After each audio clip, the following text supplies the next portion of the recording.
Assalamu alaikum vatandaşlar, assalamu alaikum yaşlılar. Şu günne gelen haber eşitip koyulan videonu görüp sesim çıkarmanı oturup bilmedim. Süleyman Cengiz'in yatan yere yaktı olsun, cahy cennetten olsun. Allah'ım onun ruhunu şad edip cennet kapılarını açsın. Vatandaşlar, bu haberden soň sesini çıkarmanı oturmak ayıp bolar. Herimiz adalet talep edip, täze Türkmenistan'ın şu taýda gurulmagyny talep edip çıkış edelim. Ve sesimizi goşalyň, sesimizi bildirelim. Hiç kimin hakkı yoktur beýdip sessiz galmany.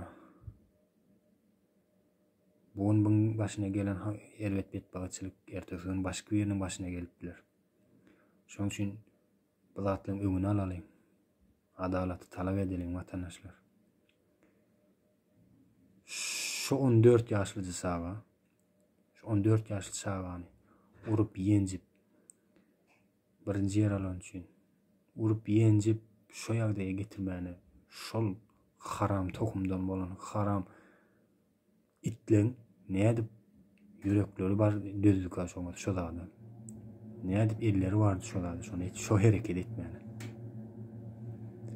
Şoň üçin vatandaşlar her kim yerli yerden adalaty talap edip sesini çıkarsın, öz seslerini goşsun, seslerini versinler.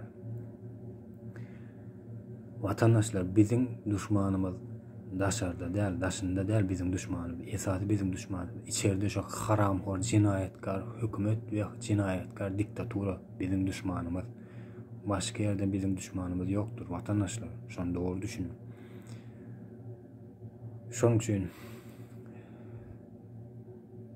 benim diýjek ýaladym, her kim adalet isläp, täze Türkmenistanyň şu taýda gurulmagyny isläp, öz sesinizi çıkarın, öz sesinizi goşun. Men adalatyň tarapdary we täze Türkmenistanyň tarapdary we şol haramhor, cinayetkar hökümeti we cinayetkar diktatura öz garşylygyny bildirýär. Sag bolun vatandaşlar.